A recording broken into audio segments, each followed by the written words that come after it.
Hello and welcome to the Curtis Podcast Network. This is the 10th episode of this sports show, and I'm happy to have you. Thank you for tuning in. I'm your host, Curtis Brown.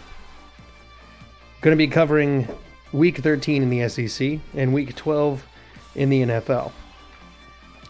Money lines, etc.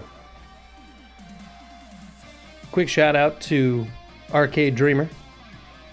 Provided the instrumental version of Dangerous from his debut album, Born in the Midnight, available anywhere music can be listened to. Spotify, Apple, Amazon, etc. Follow him at Arcade Dreamer Official on Instagram and Facebook, and Twitter at Arcade_Dreamer, and at YouTube at Arcade Dreamer. It's also got a Bandcamp at Arcade Dreamer. Today we have a guest in studio. We also have our normal guest on this show. Cullen is here again, but we also have Preston here to give us his insights and his inclinations about the games for the upcoming weekend and Thanksgiving holiday. Cullen, say what's up. Hey everybody, how you doing? Just want to say, if I lost you any money last week, this week I'm gonna get it back. I know I said it last week, but this week's the week. Feel it. It's in the bones. I mean, everything about me, it's just going forward. We're moving past the mistakes, and we're just on to victories from now on. And we got young Preston here. Preston, how about you introduce yourself? What's going on, everybody? My name is Preston Brown, and I played football for 10 years. I've coached for 2. I know a little bit about the game, and hopefully I can help you guys get a little bit more insight on your weekly football. Beautiful. Beautiful. And with that being said, let's dive on in to the SEC Week 13. So the Tennessee Vanderbilt game has been postponed, and Vanderbilt has rescheduled with Missouri. So that game will be happening. We don't have much of anything information-wise for it yet, other than that Vanderbilt is favored by 1. Which is actually kind of impressive even still. But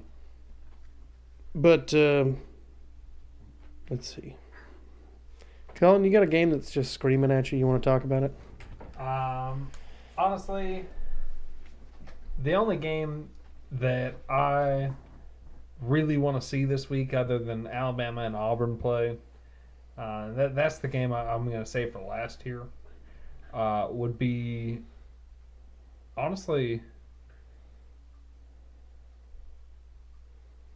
I guess LSU and Texas A&M. Okay. Well, how about you lead us off on LSU and A&M? LSU's been up and down. They're not a team that you can rely on at all. Facts. This Texas A&M team is actually a pretty good team for the first time, and since, I guess, Johnny Manziel was there. And obviously Texas A&M is going to win this game, but I think LSU makes this game a lot closer, and I would actually take LSU in the spread, and probably even maybe put that into a teaser. And that might be something like give a good 7-point teaser and get that 21-point spread going your way. I definitely don't think they lose by more than 21. So I think Texas A&M wins this game 49-35.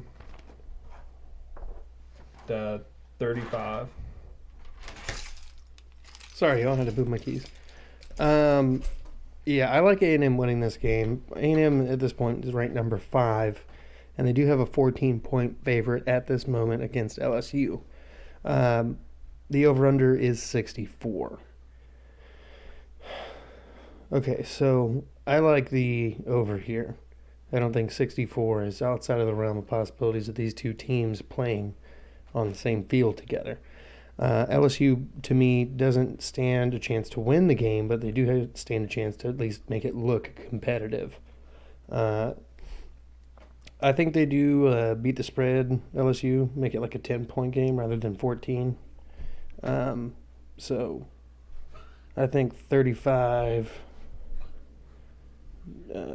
45, A&M. Yeah. I mean, A&M's just playing solid ball this year. And you're right, this is probably their best team since Johnny Football. But, I mean, we'll see. Preston? I'm going to say I lean more with what Colin was saying. I think I would definitely take LSU in the 14-point spread. I honestly think that LSU might even take them late in the fourth quarter into a one-possession game and have a chance to win the ball game. I would honestly take the under. I would say it's going to be more of a defense of game. I think both teams have really athletic and big, tall, strong defenses that fly around. It's going to be hard to get points on the board, but both teams are really talented. The quarterback for LSU is really starting to come out for a freshman. But I'm going to take the point spread. I'm going to say it's under for 64, maybe about 27-30 in favor of LSU. I mean, that's a hard point to argue. So, I mean, you know, this is one of those games where it's more of a gut decision as far as, like, how you view it. Let's move on to number 9, Georgia, who's favored by 21.5, playing at South Carolina. Over-under is 49. Cullen, how you feeling? I think this is a good game to go under. I don't think South Carolina's offense is good enough to score a lot of points on Georgia's defense. Yeah. There's not really been any team that's just scored a lot of points except for Alabama. And they score a lot of points on everybody. Exactly. South Carolina is not Alabama. I would say that South Carolina at most scores 17 points. So I think this game is closer than the spread says. I wouldn't surprise me if Georgia actually only won 28-17. Yeah. I mean, I like Georgia. I like Georgia in this game. 21.5 points is a lot for me. I think they will definitely give South Carolina every single possible fit that they can possibly throw at them. Their offense will struggle up and down the field all day if they can even move it that far. But Georgia's offense is about as weak as it gets. So I'm thinking Georgia, like 17, South Carolina 3, going under as well. Preston? Yeah, I mean, I have to agree with you. There's nothing really about South Carolina this year that really sticks out to you. Defensively, they've just kind of been mediocre. And on the other hand, you've got Georgia, 21.5 points. I think that's a lot for them. I could maybe see them, 14 points, 2 possession kind of a game. Don't really think it's going to be that competitive. I think Georgia's just going to be ahead most of the game. And, yeah, I'm definitely going to take Georgia.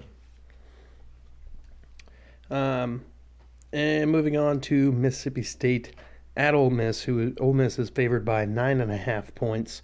The over-under 67.5. I feel like Ole Miss will win this game.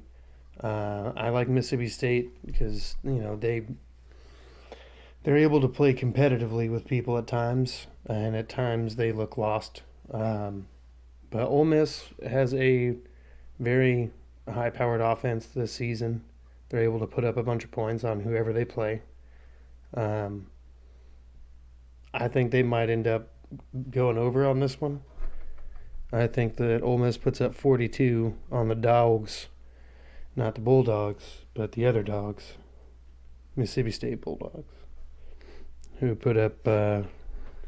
That's what they are, right? You said not the Bulldogs. Not the Bulldogs, but the Mississippi State Bulldogs. Yeah, not the Bulldogs, but the other Bulldogs. And yes, I for a moment there even forgot that That's what their mascot was. But how do we have two Bulldogs teams in the SEC? Well, hold on. No. How is this a thing? There's not one other Volunteers anything in any other football thing except for like one little podunk city down the road from us right now in Flat Rock. Because whoever made these schools was like, you know what? Licensing. I like Bulldogs. Why don't we just have Bulldogs as our mascot? And that would do it. Everybody would fall in love with it. And then literally all 1,200 people who heard that guy say that were all like, yes. And they all did that to their school. Bulldogs. Anyway, get creative out there. I'd like to see a mascot shake up. Let's see what's going on with that.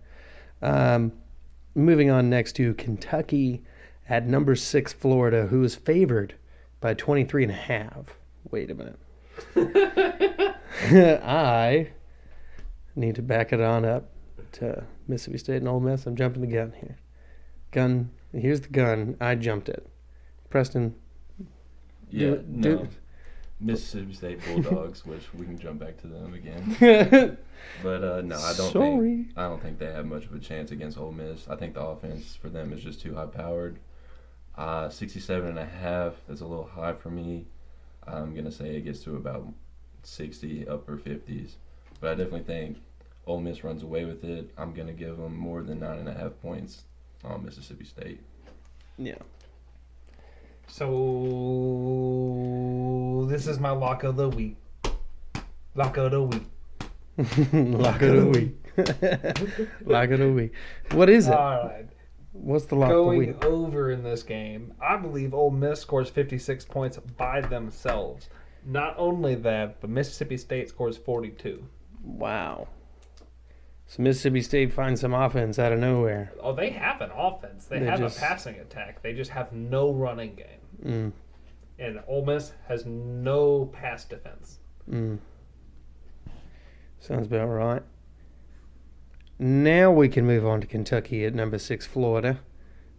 They're favored by 23.5. And the over-under is 61. Preston, I'm going to let you lead off. Yeah. I think Florida's definitely got it this week. Kentucky hasn't shown too much this season for me to be excited about anything they have. 23.5, I might take it just because I think Florida's just going to step on the gas and give it to them this week, show how dominant they could be.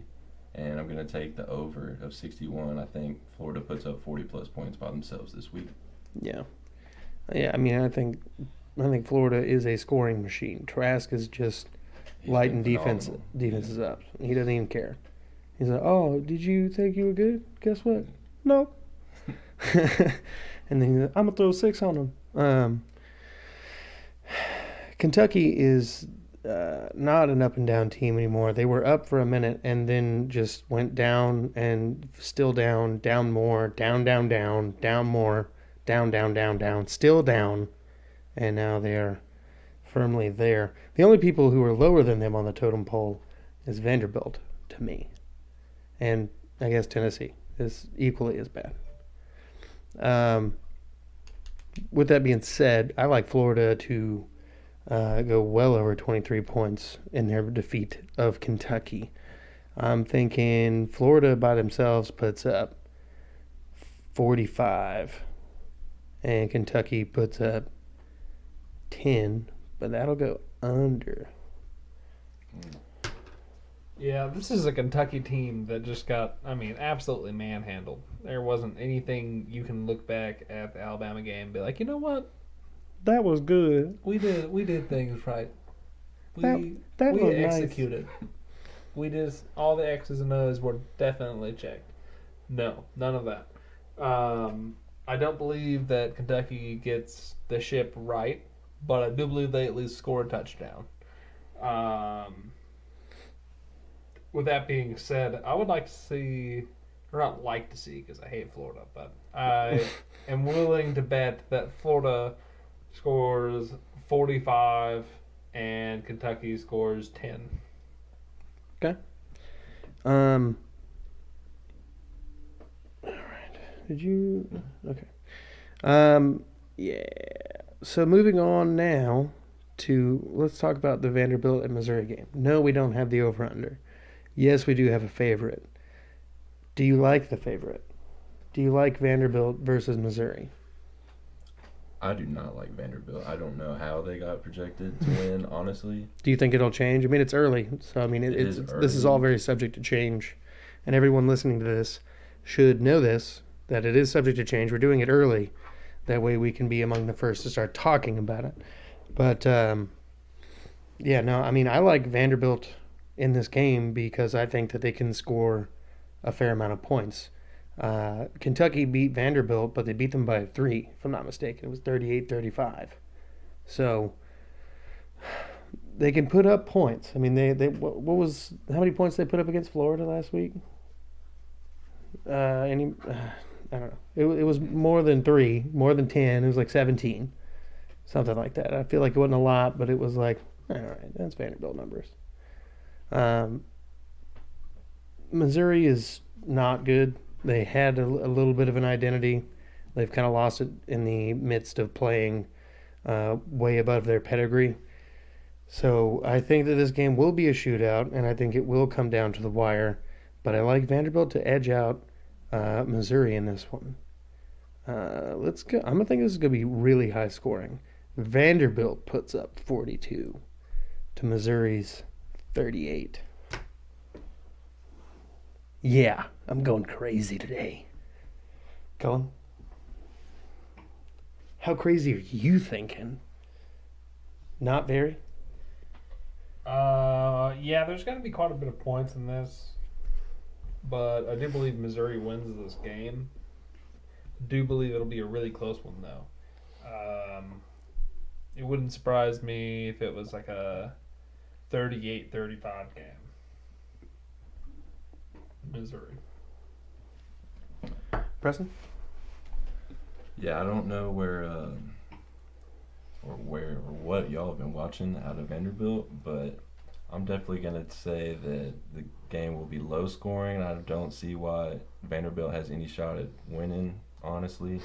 I think Missouri's defense is way too good for Vanderbilt, and I think they shut them down. I don't think either team scores over 25 points. I think maybe one of them gets over 20 at most. Yeah.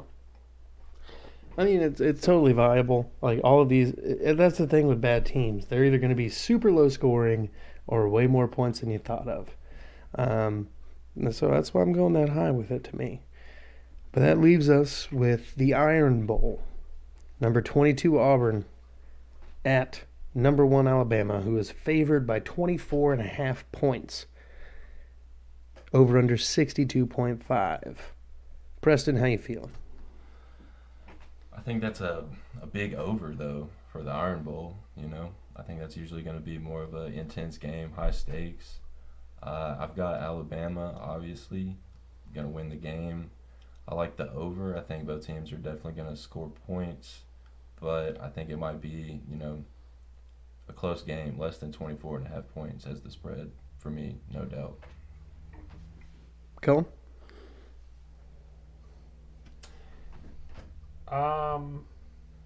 I mean, yeah, Alabama's definitely going to win the game. Now the question is what do I think about the spread? The spread is, needless to say, a lot. I would have expected more like a 17. So we're adding an entire another touchdown onto that, and I don't know that Alabama covers that. I mean, they very well might, but I'm gonna have to say that they don't. I just don't feel it. I feel like they've been playing too good, and they're at the point where, like, maybe they just think that they're better than other people. I don't think that they look at Auburn and they're like, oh, this is gonna be like a really tough, just mind-boggling challenge. So I do believe Alabama wins, but I'm going to have to say Alabama wins 31-27. 21. Yeah, I don't think Alabama overlooks anybody. I think that's part of the thing with Alabama and Nick Saban. Nick Saban is the kind of coach to where every game is equally as important as the next, and the last. So, I don't think they're overlooking anybody. I think they're expecting Auburn to put up a phenomenal fight. And what I think is going to happen is Alabama will more than likely end up walking Auburn, because I think this will be the biggest blowout Iron Bowl possibly in the last 5 or 6 years. I like Alabama to throw up 42 points on Auburn. This is the same Auburn team who has lost games by a wide margin to some of the other upper tier SEC teams. So it's not super crazy to think that this could happen. I think Auburn ends up scoring 20 points. I know Alabama's defense has been prone to, high-powered offenses being able to score on them, but Auburn is not that. They played an ailing Tennessee team, and I say ailing not in the sense of there's a lot of injuries on the team, and there is a fair share, but they are just not right yet. And they gave Auburn issues too. That's true. That whole game. So, to me, there are definitely facets of Auburn that are very weak, and I think that Alabama having a superior coaching staff will definitely take advantage of it. But that actually will go under, by the way, right at 62 instead of 62.5. Okay. By the way, so last week in the SEC, I went 4-2 in wins and losses, and 3-3 in the over/unders guessed correctly. 3 right, 3 wrong. Colin? Last week I went 5-1 in wins and losses, and I went 2-4 in over/unders. Okay. Obviously, Preston wasn't with us last week, but we'll keep track of his stuff and we'll reveal it as we know more next episode. Moving on to the NFL. And this week we have not only Sunday, Monday games and 1 Thursday game, but we got 3 because it's Thanksgiving. We got Triple Thursday football, TTF. So, at 11:30 we have the Texans playing the Lions. At 3:30 we've got the Washington football team playing the Cowboys. And at 7:20 we have the Baltimore Ravens playing the Pittsburgh Steelers. Before we dive in, Cullen, how'd you do last week in the NFL win-loss wise, over under? And what's your totals looking like? So last week I went a terrible 4-10 in NFL for wins and losses, and over/under I went 9-5. That's the best I've done in over/under. So, yeah, you win some, you lose some. Mm-hmm. So overall, I'm 42-40 in wins and losses, and I'm 35-43 in over/under. I'm just gonna keep on grinding it out, and hopefully win you some money. Yep. Last week I went 8-6 with the wins and losses, and I also went 9-5 on the over/unders, and that brings my totals now to 50 wins, 30 losses, and 39-39 on over/unders, guessed correctly and wrong. With that being said, we're going to do these games in the reverse order that they're written. So, Preston, what would you like to tell us about the 7:20 Thursday night game, Ravens-Steelers? Well, I think the Steelers have looked good all season. Lamar Jackson for the Ravens has struggled so far this season. Not looking to be a repeat MVP by any means so far.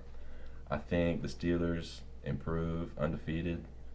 I think most of their season going forward, they could have a good chance to win if Ben Roethlisberger stays healthy. I'm going to take them to win this game against the Ravens this week, but I am going to take the over of 44.5 points. I think both teams know how important this game is to their season, and I think you can expect a lot from both offenses. Who would you play fantasy-wise? Fantasy-wise, I know Smith-Schuster, he's injured right now, so I would look at one of the rookies, so like Claypool or Deontay Johnson's really come on this season. If he's healthy this week. Or James Washington. Yeah, he's a good guy too. He's a baller. I actually didn't know about Juju's injury. How injured is he? I saw that he was questionable. I think he might be. They might just kind of be being safe with him to make sure that they can continue this win streak that they have going on. Yeah, I mean that makes sense. Cullen, how you feeling, Ravens Steelers? Yeah, I'm gonna have to go against the public here. I'm gonna have to be the oddball. I'm gonna just throw one out there. If you like it, tell me about it. If you don't like it, throw it away. I don't even want to hear about it.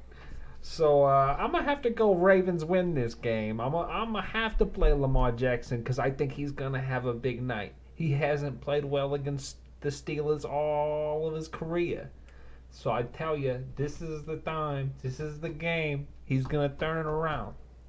He's gonna do it. It's just, how many times can you play the same people and just suck?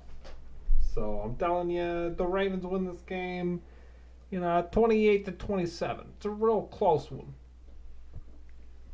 That was a fun voice you were doing there. I don't think the Ravens win this game. I think the Ravens are going to be shorthanded at a lot of different spots. I don't believe Calais Campbell or Brandon Williams are supposed to be back yet, so it doesn't look like they're going to be able to stop the run at all like they were able to if either or both of those two men were able to play. I like the Steelers to remain undefeated, and I like the Steelers winning 31-27. Yeah. I think it will be definitely an over game. And I feel pretty good enough to say that is my lock of the week, that this game will go over. Now, as far as fantasy goes, if Juju, for whatever reason, doesn't play, yes, look for Claypool. Yes, look for Deontay Johnson, James Washington. Eric Ebron's come on and played a little better as of late. James Conner's, finally rounding the corner, and he's becoming a little less injury prone, I think. And I think he's got the potential to have a pretty solid game here with all those, Calais Campbell and Brandon Williams not playing. So start the Steelers defense because they give Lamar Jackson fits. They've been able to bottle him up when it comes to running game. So, yeah. Moving on now to the 3:30 Thursday game, the Washington football team and the Dallas Cowboys. The Cowboys are favored by 3. The money line here is Cowboys minus 155, Washington football team plus 135. Over-under is 46.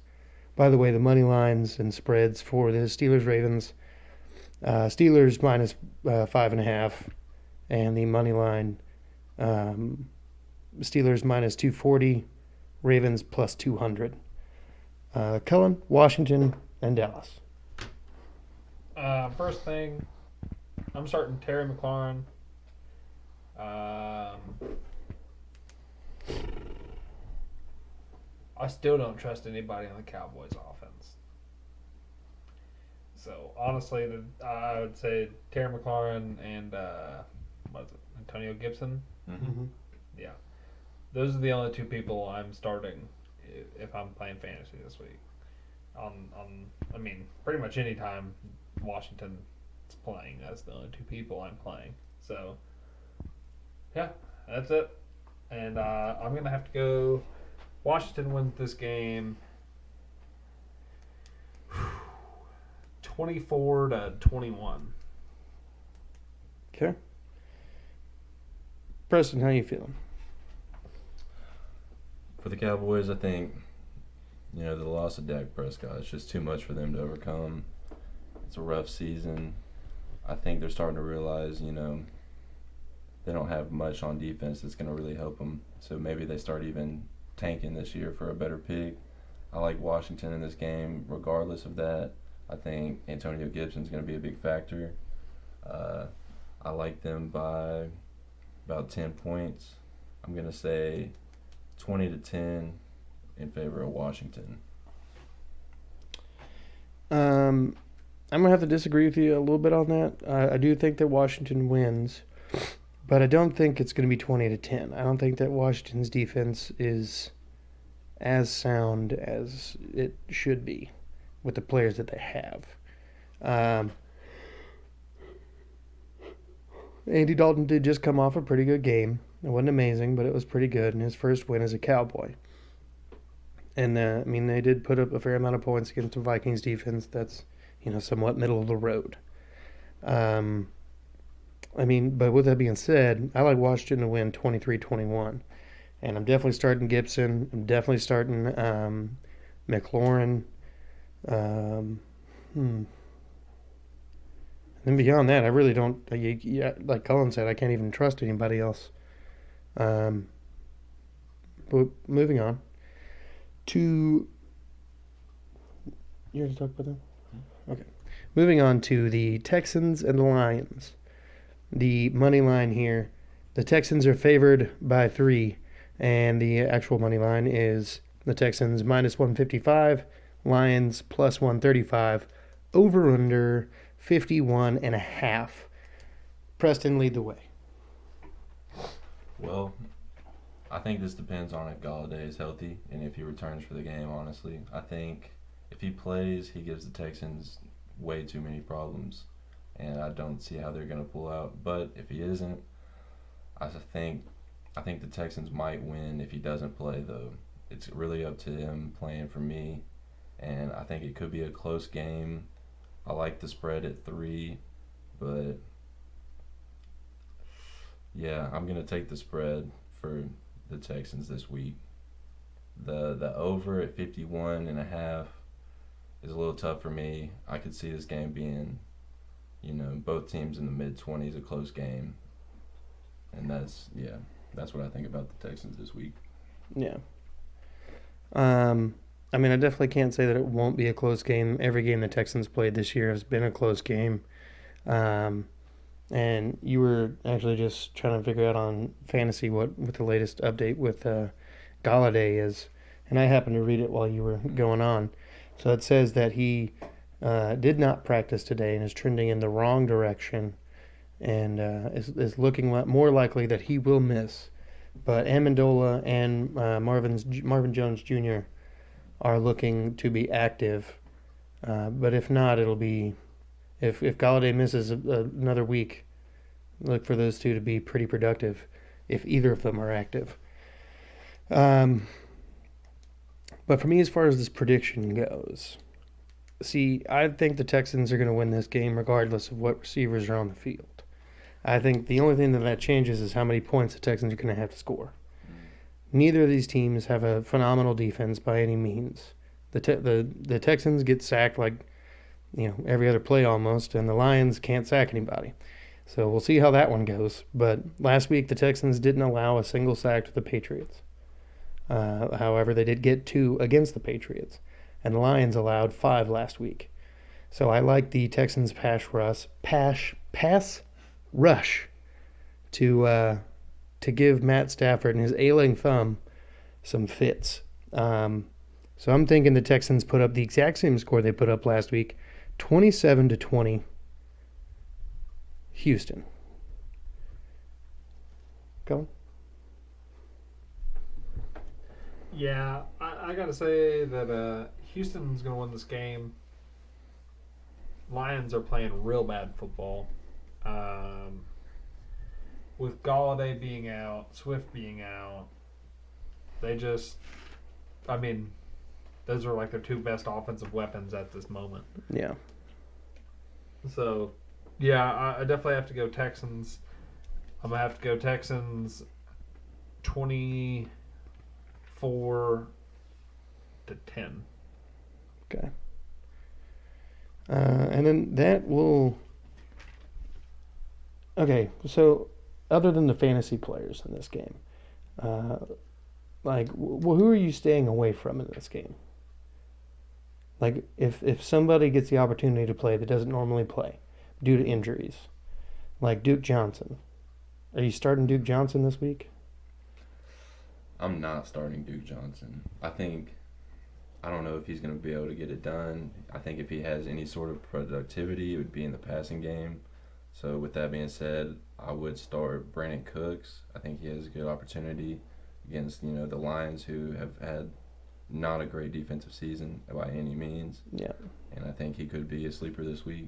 Yeah, Brandon Cooks and Will Fuller both have 47 receptions. Fuller's got 700-plus yards, and Brandon Cooks has like 670. So they're right there in step. But either one of those two guys you would start. I like Jordan Akins to continue to have a consecutively good week. I also like Deshaun Watson to continue his trending in the right direction, and just proving that he is one of the best quarterbacks in the NFL. He hasn't thrown a pick since the Tennessee game. Yeah. So, I mean, he's done a lot to improve his game, and it's definitely helped the Texans win the last 2 weeks. Yeah, his red zone efficiency has definitely been, key for them in all of their wins so far this season. Absolutely. Cullen, who you starting, who you staying away from in that game? The only sleeper I have in this game would be Marvin Jones. Or not Marvin Jones. Marvin Hall. Marvin Hall is the only person in this game that I view as a sleeper because of the fact that he is solely getting the opportunity to even get on the field, pretty much. Yeah. Because of Kenny Galladay's absence. So he would be the only person that I would start, because I believe that the only way they're going to score on the Texans is by, oh, look, it's Marvin Hall on a 70-yard touchdown pass. I mean, yeah, but I also like Stafford's connection with T.J. Hawkinson. He's done really well this season. I think he's the number 2 scoring tight end in the NFL right now, in fantasy anyway. So I think he is actually one of the keys to victory for the Lions. If they can get Hawkinson going with Galladay out, typically the better he does, the better the Lions do. So if they can get that rolling, I think they could end up, putting some points up, way more points than I predicted. But moving on now to the Sunday games.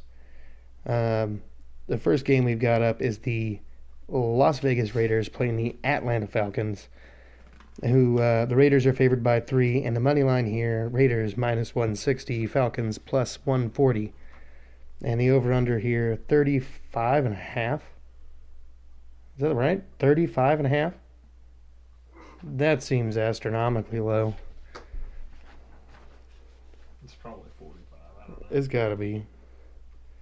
Maybe that's 55. Nah. That's clearly a 3. Let's see, though.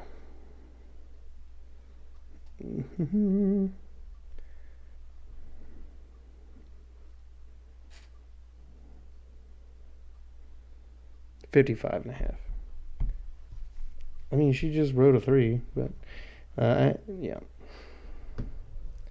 55.5. A little bit of a typo there. So with that being said, I like the Raiders in this game. The Falcons are very inconsistent. I like the Raiders running backs. I like Booker and Jacobs to have a decent week if Jalen Richard is not playing. I like Renfro, Darren Waller, Derek Carr. And I like Calvin Ridley in this game as well. But I'm going with the Raiders over the Falcons. I'm going Raiders 31 to the Falcons 17. Going well under. Preston? Yeah, I'm with you. I think, kind of how it's been all season, anybody that plays the Falcons is going to have a big passing day. There's just not much, resistance on their side this season. I think the Raiders take this game. I think they take it, in large fashion by at least 20 points. I'm going to take the Raiders scoring 35 points, and I'm going to say that the Falcons keep it at about 10 to 15, something real low. With Julio, being hurt, coming off a bad week anyway, it just doesn't look like they have much, going for them on the offensive side right now. Who'd you start? Anybody in the passing game for the Raiders right now is definitely who you're going to look at. I'd say, Waller. Waller's definitely come on strong this season. I'd say he has probably the best, chance to get in the end zone for the Raiders. And also, Henry Ruggs, if he's healthy, he's always a big play, He's got, speed like nobody really has except Tyreek Hill. It's comparable. And, you could look for him to get you a big play this week. Colin? Yeah, I gotta say I like the Raiders too. Tell you what.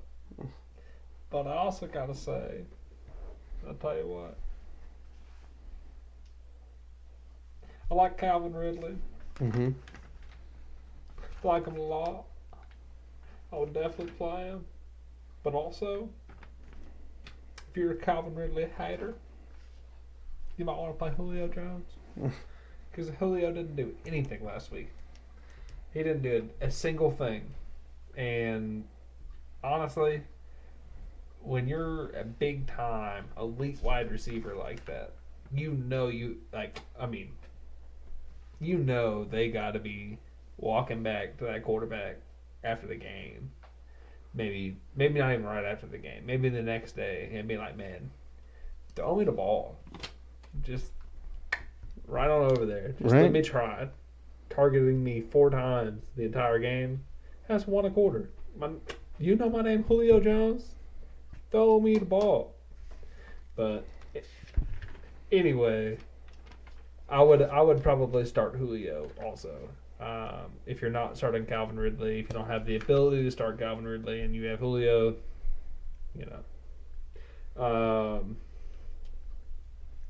Raiders side. Definitely Darren Waller, Josh Jacobs. Honestly, if Derek Carr is if you're in one of those leagues, you get a 14-team league, and you seriously just can't figure out what quarterback to start, I would start Derek Carr this week. He's not a bad quarterback. He's been playing pretty good.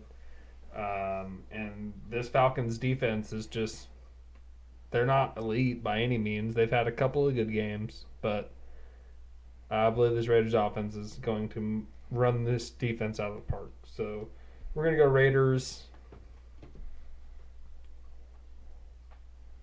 28, Falcons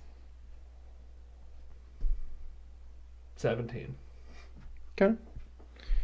Now we're going to move on to the Los Angeles Chargers and the Buffalo Bills.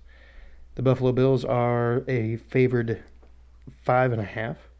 The money line here, Bills minus 250, Chargers plus 210, over under 53.5. I like Buffalo in this game. I like the over because I think the Chargers have an offense capable of scoring points. I think the Bills just managed to outlast them more than anything. So I'm thinking that the Bills win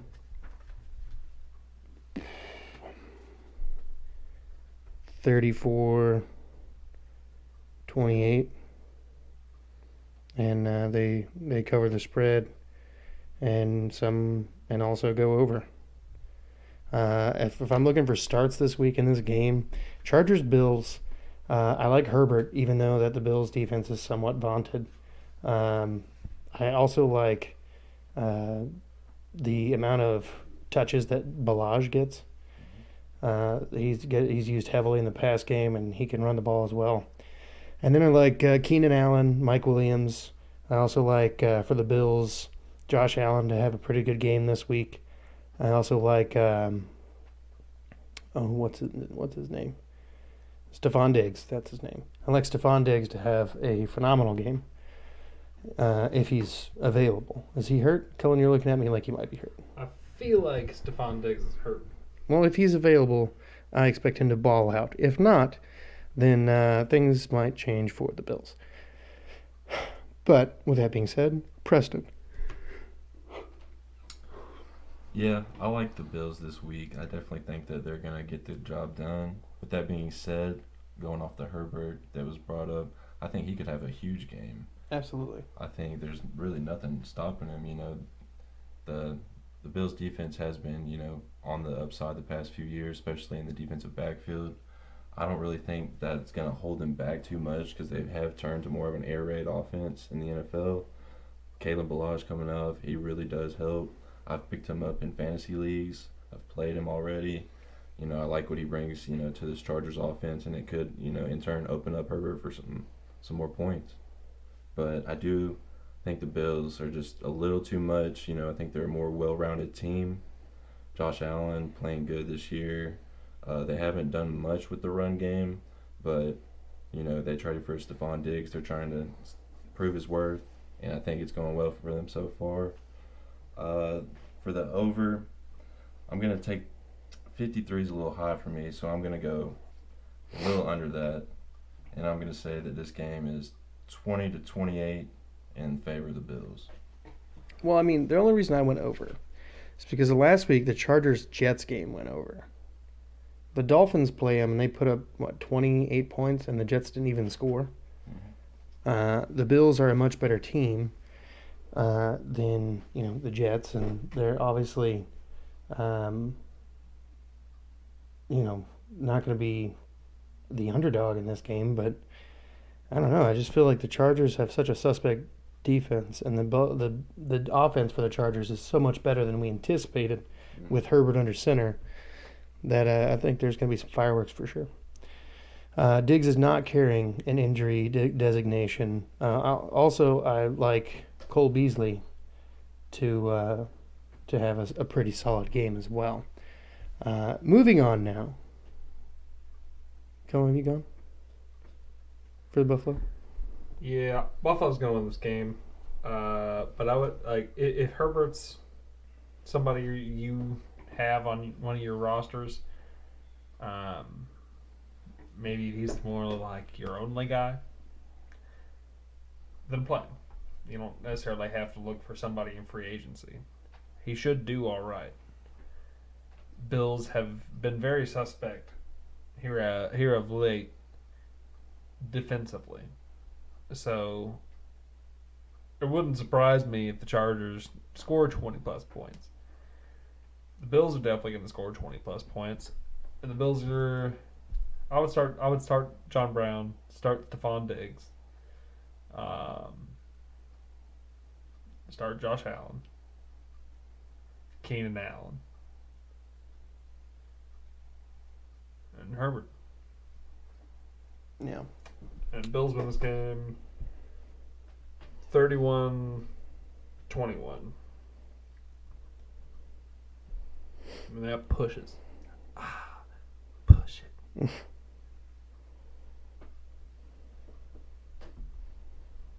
Okay.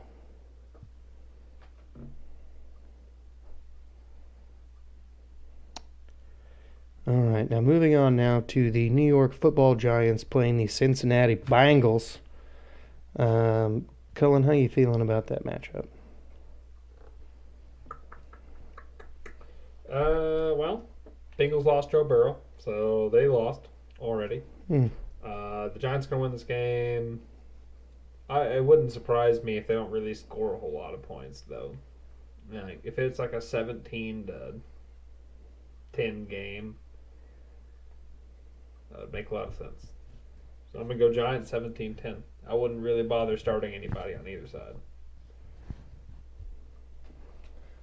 Yeah, I mean, I'm going to, have to agree with you that there's not really any fantasy football players, in this game that you really want to start or go out of your way to play, I think if anybody, it would just be Daniel Jones. I think he's got definitely the most potential this week with the Bengals not having a good season at all and then losing, their arguable best player, Joe Burrow.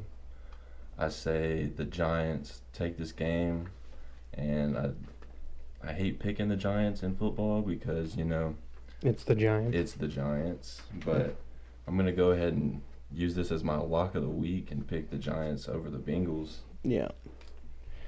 That's a good lock of the week pick. There's really just no chance. I like the Giants in this game as well. Joe Burrow was the entirety of the driving force for the Cincinnati Bengals. By the way, the money line's here.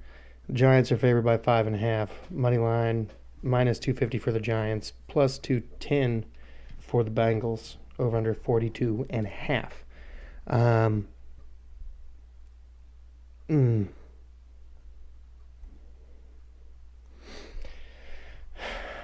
Now, for starting purposes, the Giants' defense might be a good pickup in this week. Ryan Finley should be the starting Q, and so there's going to be plenty of things, plenty of ways for the Giants' defense to get all over the Bengals' quarterback Ryan Finley and make his life a living hell. So basically for me, I'm thinking that the Giants and what's the running back that's starting there right now? Is Freeman hurt still? Yeah. So sure I guess they're still rolling with Deion Lewis and Wayne Gallman. Yep. Interesting.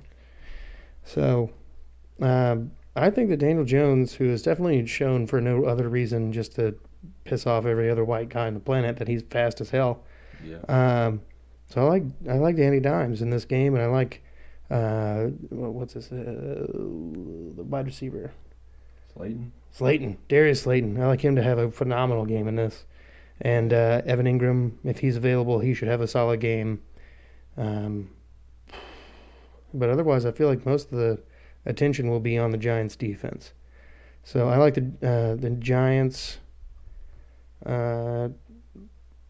winning 24-10. And that is firmly under. Yeah, I agree with you. Danny Dimes would definitely be the best player available for fantasy this week. I'm going to take the Giants at 23-10, so I'm right there with you on the score. And definitely think it's going to be under, low-scoring game. Not the most appealing football game to watch this week.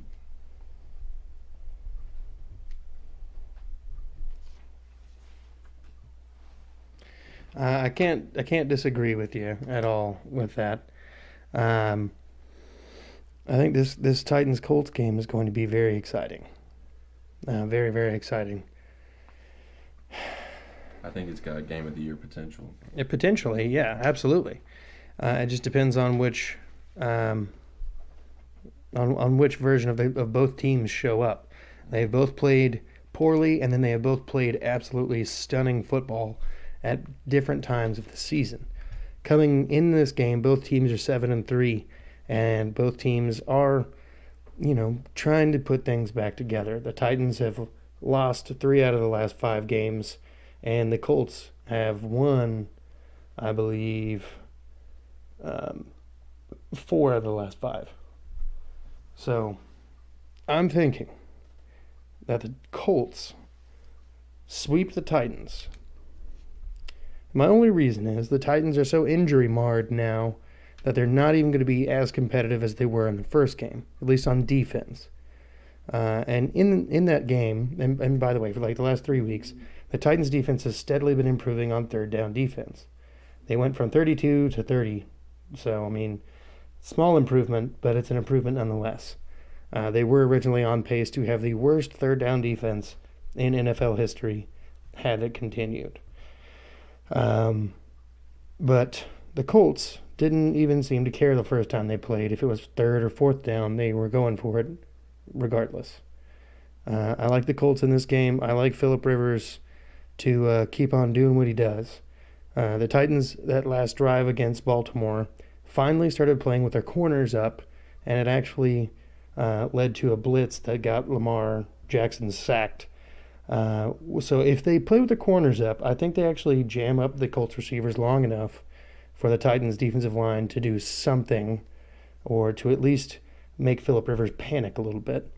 But when he panics, he just throws it to the running back, and the Titans are just like, it's just points. So I'm thinking Indianapolis wins. Let's go 34. I think it's going to be a closer game. 27. And that will put me over. Go. Yeah. Titans definitely have a lot of injuries right now. But tell you what, there's a lot of things that the Titans just continuously fight. And it seems like every time in the past year and a half, that we've had our back against the wall and things don't seem to be going our way, that's when we actually tend to be the best. So I think that we win this game. I think it'll be close, and I think that it comes down to a field goal to win the game, and hopefully Gostowski will actually make the freaking thing. But I think the Titans win this game 28-27. Yeah, I think this game, there's really only two words that are important, and it's Derrick Henry. I think the Colts DBs are going to, have a good day covering the Titans wide receivers. I don't expect a huge passing day out of Tannehill. On the offensive side for the Colts, their run game has been, pretty poor, to say the least, throughout the season. But they do have a good way to get their running backs involved in the passing game. So with that being said, I like the Colts over the Titans. But fantasy-wise, I think Derrick Henry has a monster game, at least 2 touchdowns. And I'm going to take the Colts at 28-24 over the Titans. Okay. Moving on now to the Carolina Panthers playing the Minnesota Vikings. I believe both teams come into this game 4-6. Sound right to you, gentlemen? I believe that's the case. The Vikings are favored by 4. The money line here, Vikings -210, Panthers +180, and the over-under 48.5. The Vikings are very up and down this season. They are very streaky, going 0-3, winning a game against Houston, and then losing another 2 games, and then winning 4 or 3 in a row, and then losing last week to Dallas. They are very, very streaky, and with that, I think the Panthers bounce back this week after I guess they won last week, didn't they, against the Lions. I think they continue maybe they make a new winning streak for themselves because they lost to Tampa 2 weeks ago. So I think they continue to build upon their wins. I like the Panthers here. I'm going to say the Panthers win 31-30. 1-point margin here. That puts me over. Adam Thielen has to pass 3 COVID screenings before the last possible test on Sunday to be eligible to play. Right now he is on the contact tracing list, and he will be tested to see what's going on with him. If he doesn't play, look for Justin Jefferson to have a phenomenal game. Look for Kyle Rudolph to play well. Look for Dalvin Cook to continue to smash anything possible that moves. And then look for, if Teddy Bridgewater plays, I think they're a better team than we thought. And look for him to have a continued connection with David Moore and a pretty solid connection with, I don't think McCaffrey's coming back this week, so Mike Davis and Curtis Samuel. Yeah. Cole? I'm going to have to go Vikings.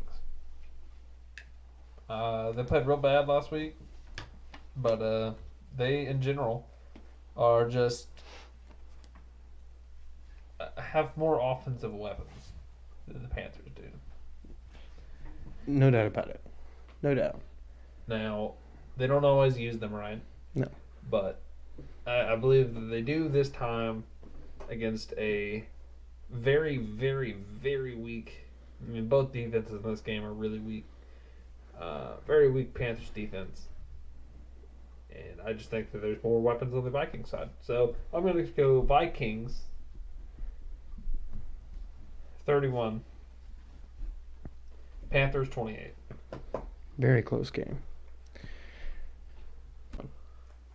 Yeah, I'm going to have to agree with you, Cullen, on that. I think that the Vikings take this game. I think, for the most part, they're a lot more healthy than the Panthers have been. You mentioned Adam Thielen with the COVID screening. So if he's not available, look for, Justin Jefferson to have a monster game. I'd start him, almost over anybody this week if Thielen's out. Yeah. I think he's got potential for a huge game. Absolutely. He'll probably dominate any and all target share. So what's your prediction? I'm going to take the Vikings. I'm going to say they score 35 and the Panthers score 21. Okay. Which brings us now to the Arizona Cardinals playing the New England Patriots. I hope I said those right. Now, the Cardinals are favored by 2.5, and the money lines here: Cardinals minus 145, Patriots plus 120, and the over/under 49.5. I like the Cardinals in this game. I think the Patriots are not very good, and I think that the Cardinals definitely they basically have to keep winning to stay adrift in the NFC West. So I'm definitely thinking that they have a lot more to gain from the win here. So I'm thinking Arizona 27-20. And that goes under. Colin? First, only person on offense for the Patriots I'm thinking about starting is Jacoby Myers. I mean, what about Demir Bird? He had a phenomenal week last week.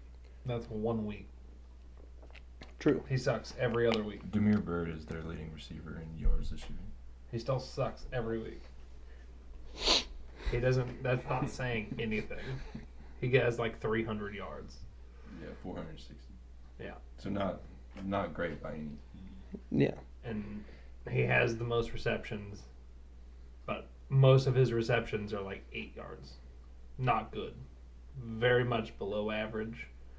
I would never start Demir Bird unless you are in a 14-team league and your team is probably the last team. Yeah. And you have nobody. That would probably be where you're looking at with Demir Bird. Yeah. I mean, I have Jacoby Myers, and I'm definitely thinking about playing him, but, other options afoot make it hard to say. Cardinals, on the other hand, all of them. Hopkins, Kirk, Patriots have shown a tendency to give up at least one deep ball per game, pretty much. So I would say that the Cardinals definitely connect on one of those. And I would say the Cardinals win this game 31-17.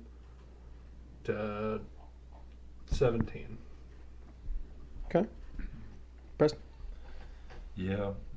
The Patriots have been, subpar all year, so I agree with you there. I don't think they're going to get blown out.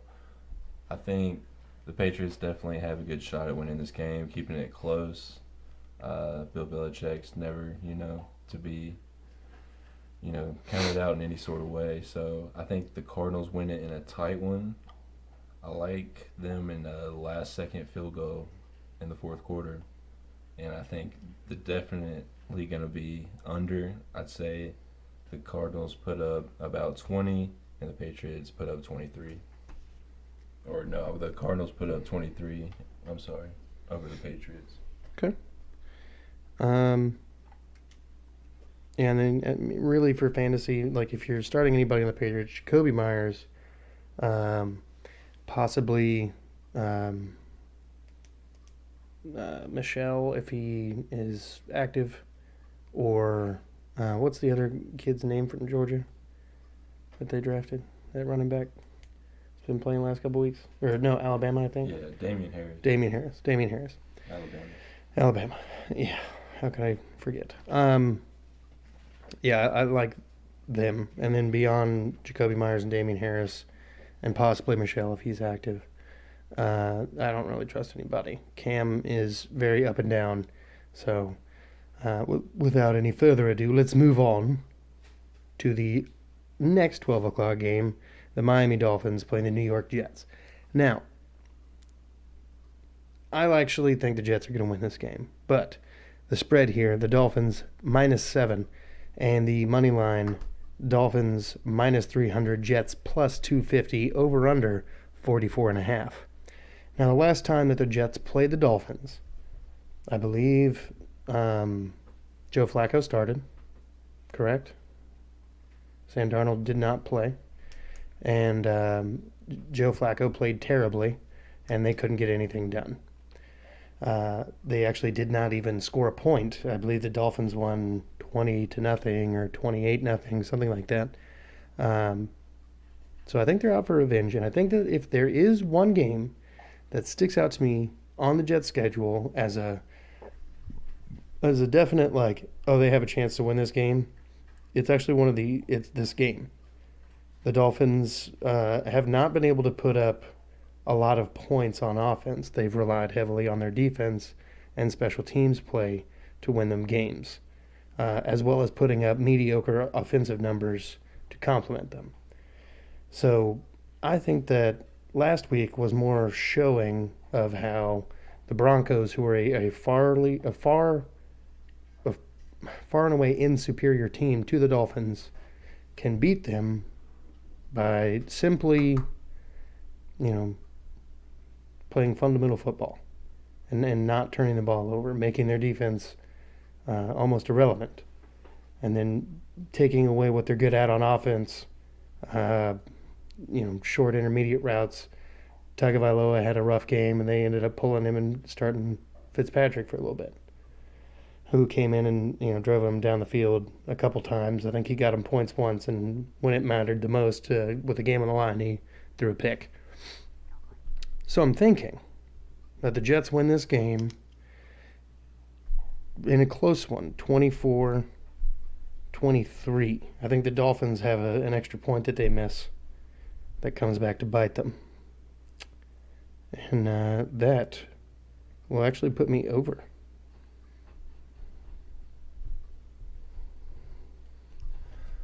Go.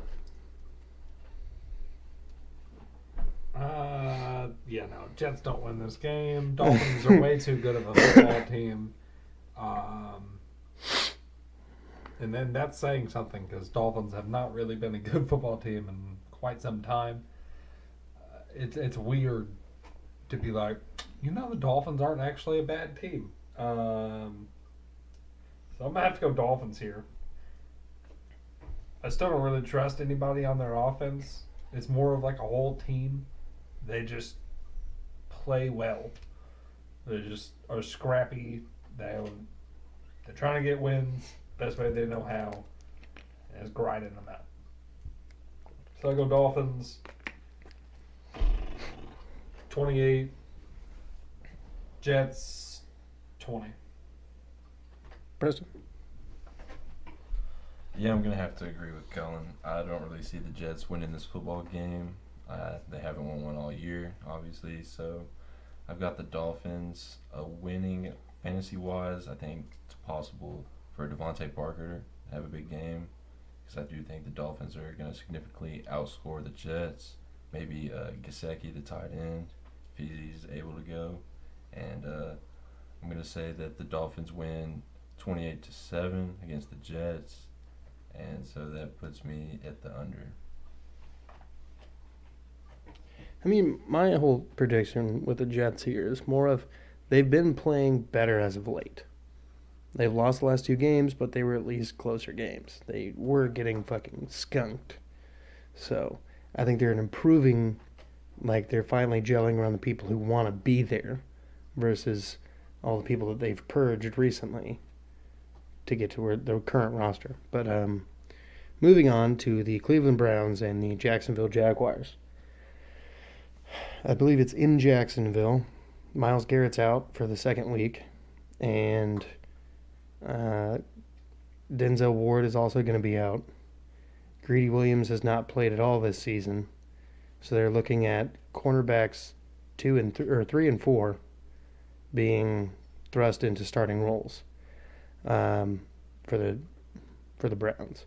So with that being said, and with Luton or Minshew possible to play, I like the proposition of the Jaguars beating the Browns in an upset because of all the injuries and COVID designations that the Browns have been unfortunately dealt.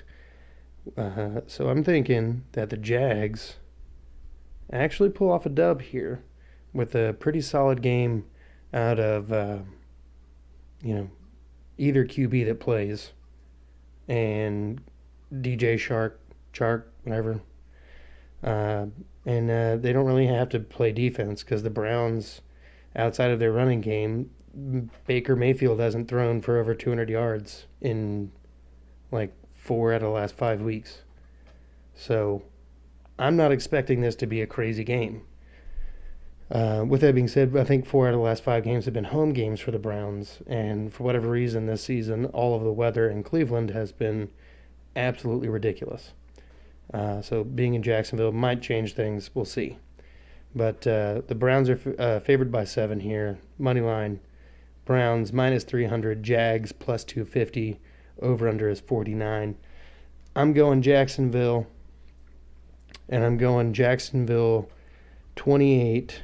I wrote a 3, dyslexia. 28 to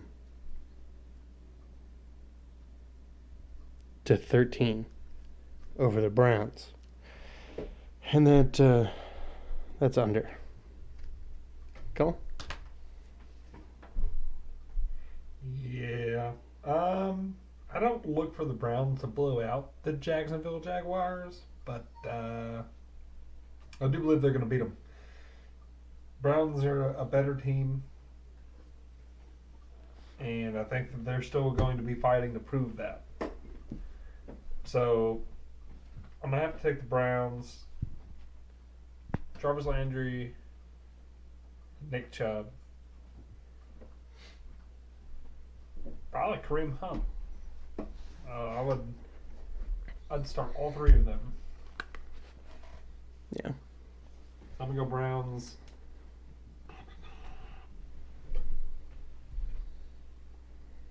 $27, Jags 13. Preston? Yeah, I agree with you, Cullen. I think the Browns are going to take this game. The Jaguars kind of been disappointing for me, watching them this season. I thought Minshew and DJ Chark would have, a better outcome. But, I think the Browns are definitely going to take it, and I've got it Browns 30 to Jaguars 16, so taking the under. And, yeah, I think the Browns win it in a pretty easy fashion. I mean, my whole thought process here is more of the absences for the Browns make it impossible for them to do what they normally do. Mm-hmm. But that'll be the last of our 12 o'clock games. Moving on to our 3:05 game, the New Orleans Saints playing the Denver Broncos. Taysom Hill should be starting again this week, and Drew Lock should be back at Q for the Broncos. The Saints are favored by 6 with the money line at minus 260 and the Broncos money line at plus 220. The over-under here is 43.5. Okay.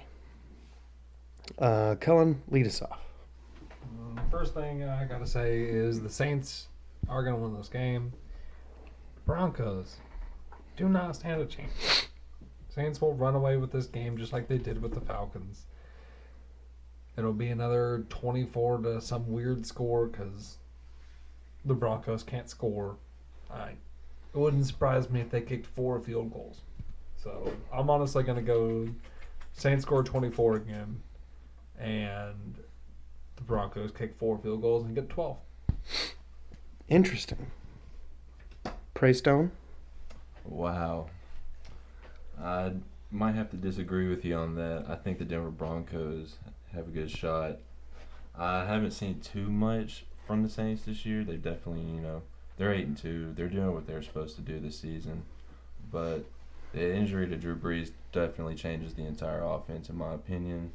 I know Taysom Hill, he can do it all, running and throwing, but I just don't know how that's going to work out against, going forward. So I'm going to take them in this game, not by much. I'm going to say 24-20 and give it to the Saints. Yeah, Taysom Hill makes this offense a lot different. And for me, I like the running backs for the Saints in this game. I think they scored very differently because Alvin Kamara gets most of the reps here, but I like both of them if you're in deeper leagues, Latavius Murray and Alvin Kamara, because Taysom Hill, while he didn't play bad, he didn't play amazing in a passing mindset. But they did run the ball successfully a lot out of what they can basically just call a normal offense, but it's essentially a wildcat with a tight end playing QB. So the Broncos here are basically a patch job offensive line behind a second-year QB and the defense that has been marred by injury from literally the outset of the offseason with Von Miller tearing his Achilles or his ACL, one of the two. Very different injuries, but tore one of them as soon as the offseason stuff began. So he's not even played it down. But the Broncos, I think, don't really, to me, I don't feel like they're winning this game. I like the Saints rushing attack more than I like the Broncos defense. And I trust that more than I trust anything the Broncos can dish out. With that being said, I might end up having to start Drew Lock, so I hope at least he can throw some touchdown passes to make it competitive. I like the Saints to win 27-21 over the Broncos, and that'll go over.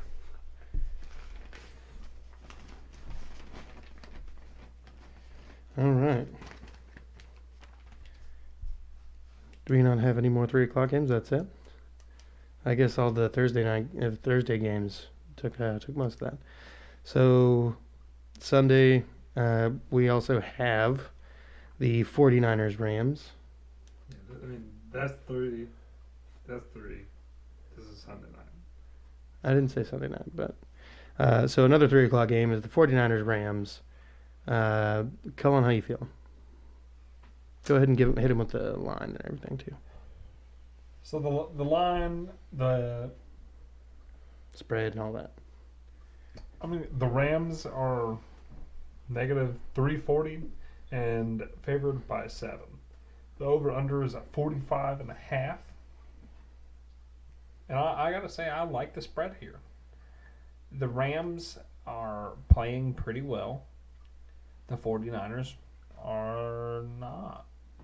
I mean, they're not playing bad every game, but they're not playing good every game. They're just very inconsistent, but they also have a lot of injuries and just people aren't in the right spots. I mean, you don't have very good receivers to throw to in the 49ers situation right now. So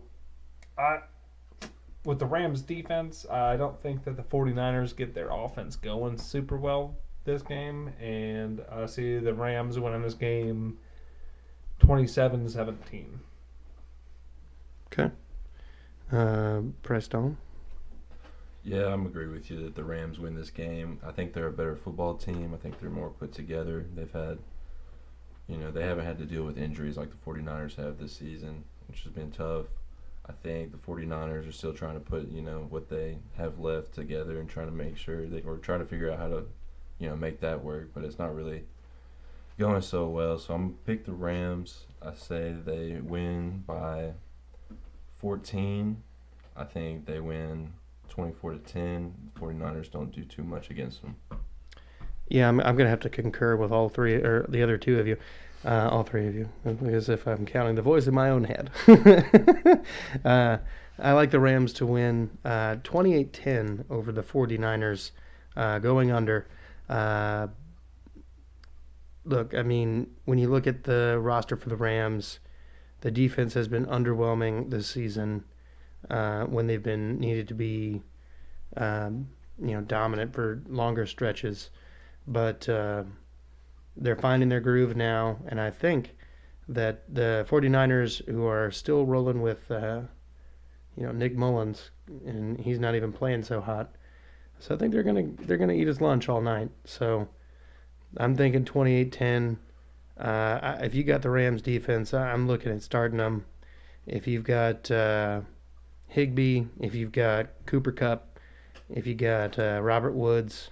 I think both of them went over 100 for 10-plus catches last night. Jared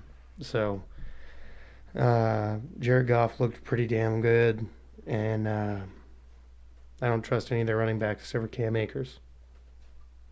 Yeah. Moving on to the Chiefs and the Buccaneers. The Chiefs are favored by 3.5, and the line's minus 180 for the Chiefs, plus 160 for the Buccaneers. Over under 55.5.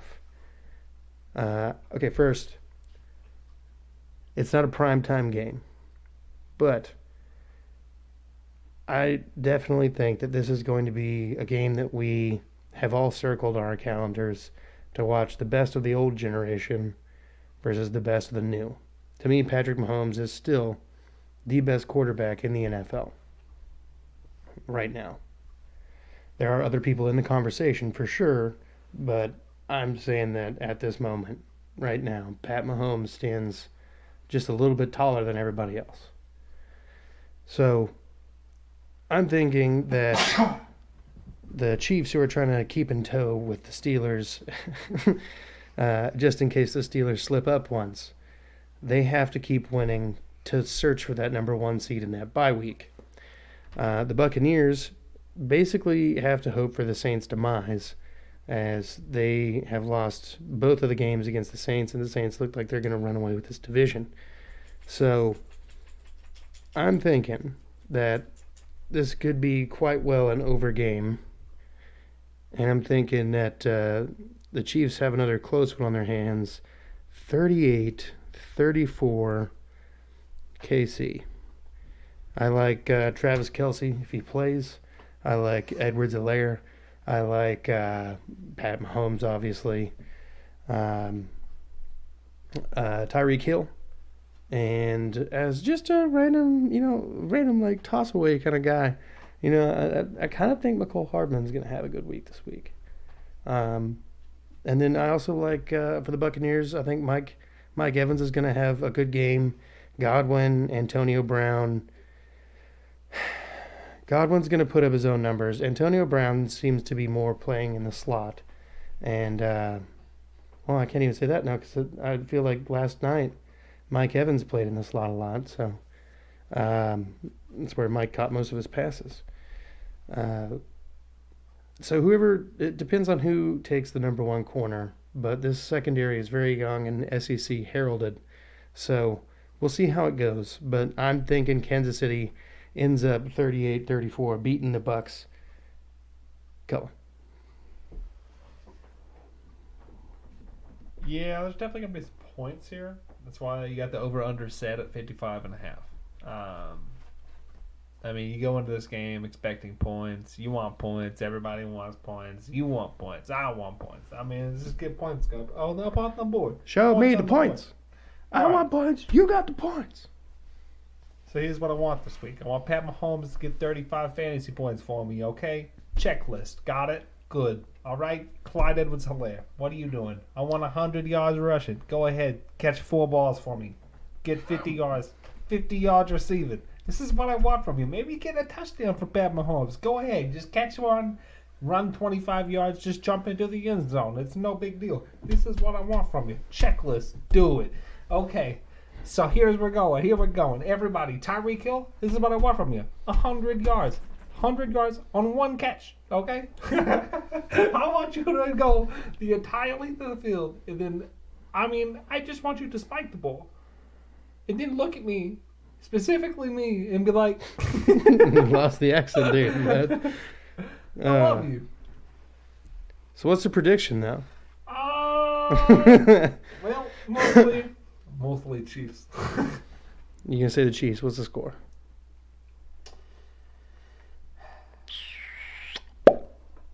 That's the $1 million question. 34-24. 34-24. It's pretty good. Preston, what you got? Wow, how do you even follow that? I don't know that anyone really can. Well, one thing that I agreed with, how you said that I do think the Chiefs have this game. The Buccaneers, with Tom Brady, I like what you said about the old and the new. I think, Patrick Mahomes being able to get outside the pocket, whereas Tom Brady is more of a statue. I think that definitely gives them an advantage.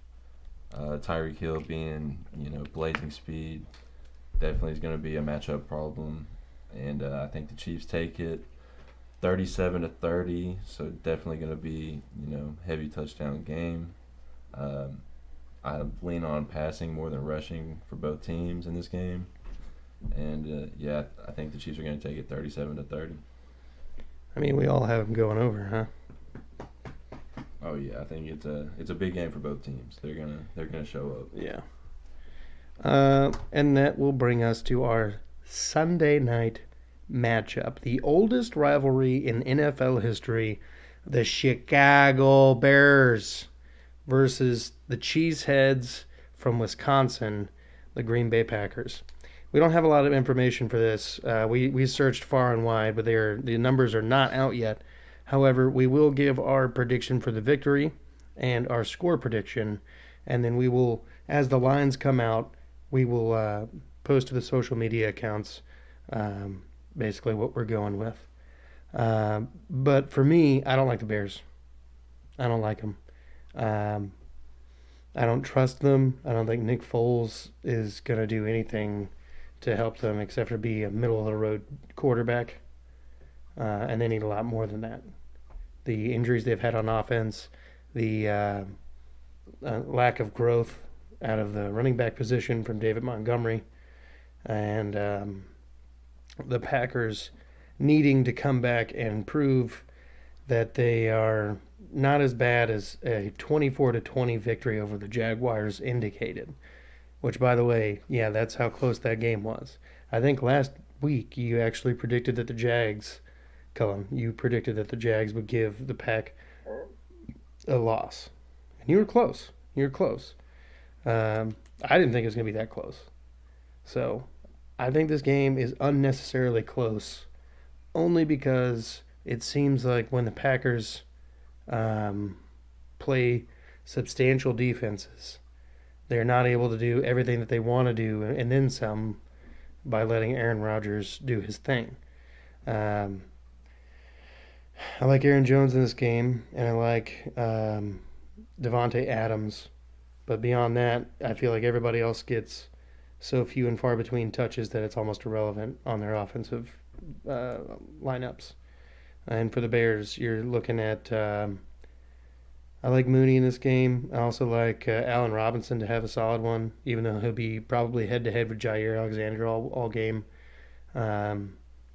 Basically, if they can put him up in other spots and move him around the field, I think he'll be matched up with other people other than Jair and he'll be taking advantage of that. But I'm thinking the Pack wins this game in an unnecessarily close game. Green Bay wins 24-21. Yeah, I was going to say in overtime, but no. Colin? Same thing, but 24-20. Fair enough. Preston, how you feeling? Yeah, I might have to keep it short as well. I think the Packers win it. I went 31-24 in a close game, but Aaron Rodgers is going to look to bounce back after the tough loss they took last week. So I have them this week, and I like Devontae Adams getting a touchdown this week too. Yeah. I would also like to add that Devontae Adams and Aaron Jones are constantly going to always have good weeks. So if you have ever had a thought of just not playing them, just go ahead and just think about never playing fantasy football again. Because you need if they're in the lineup, start them. Just start them. Anyway, here we go. Which leads us to our final game of the evening, the Monday night matchup between the Seattle Seahawks and the Philadelphia Eagles. The Seahawks are favored by 6 with a money line of -250, and the Eagles at +210, with the over-under at 50.5. I like the Seahawks in this game. The Eagles and Carson Wentz have basically pissed away 3 straight wins by ended up losing the game because of poor quarterback play. I think that continues. I think they find themselves irrelevant in their own crap hole of a division, even though somebody's got to come out of there and be in the playoffs. It doesn't look like any of those teams are going to come out with a winning record at all. So I'm thinking that this NFC East terrible run will continue with the Seahawks all over the Eagles, 38-20, and that'll go over. I think the Eagles put up points late in basically garbage time to make it look closer than it ever was. I like basically all of the Eagles receivers except for TJ Lockett's going to play, so never mind. But if any of them miss, David Moore would be a good play if he's on your bench or in free agency. I also like Miles Sanders and Goddard. He's been getting all the number 1 tight end reps. And, has Alshon Jeffrey been playing? Yeah. Has he been doing anything? No. I didn't think so. But Jalen Rager, how's he been doing? I'm not sure. Might be hurt. Oh, he just came back. Regardless, they have not been playing well, so maybe you stay away from the receivers this game. Fulgham has not done much the last couple games, so I don't expect that to change. They might even score less than 20, but I'm going 38-20. Preston? Yeah, I'm with you. I like Seattle 35-17. That puts them at the over. I think the scoring comes, at the end of the game. I think the game's going to be settled way before that, though. Last-minute points get this game over, but Seattle takes it by, a large fashion. Cullen, what can you dig up over there? Did you find anything? Or were you even digging? Alshon played 5 snaps in Week 11. Wow. And this is after playing 18 snaps in Week 10. Before that, he was out for 8 weeks with a calf injury. Nice. Yeah, don't play him. Yeah, don't trust the name on that one. That's a big problem with a lot of fantasy players. You trust the name more than you trust what the production has been and what their situation is. So, but how are you feeling about this game? Who you starting? Who you not starting? Well, I'm not starting Carson Wentz. Definitely starting Russell Wilson. Probably going to avoid the Seahawks running backs. We're going to go DK Metcalf. Tyler Lockett. Mm. And honestly, on the Eagles side, Miles Sanders. But honestly, it wouldn't surprise me if Russell Wilson continues his pick streak and just throws like a pick six or something, and the Eagles score that way. So, yep, I'm going to go Seahawks 35, Eagles 17. Okay. And that, folks, will wrap us up for this sports show, episode 9. I'm your host, Curtis Brown. With me this episode has been Cullen. Say your piece to the people. I just hope you enjoy the show because I want to make you some money, and I hope maybe we made you laugh a little bit. I don't know. Maybe we also, I don't know. You know. This sports show.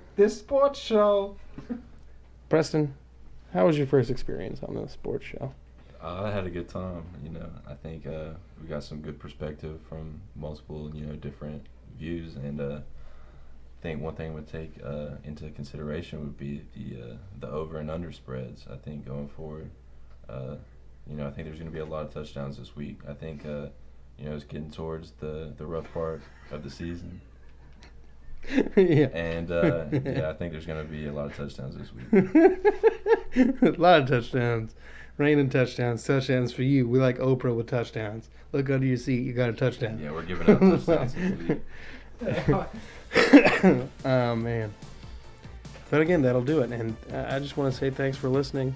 And let me give a quick shout out to Arcade Dreamer once more for this awesome intro and outro from his debut album, Born in the Midnight, Dangerous. Available to be listened to on Spotify, Apple, Amazon. Follow him on Facebook and Instagram at Arcade Dreamer Official. Also, his YouTube at Arcade Dreamer. Twitter at Arcade_Dreamer. As well as his Bandcamp at Arcade Dreamer. Thank you for listening to the Curtis Podcast Network. I'm your host, Curtis Brown. Wishing you a great and happy night.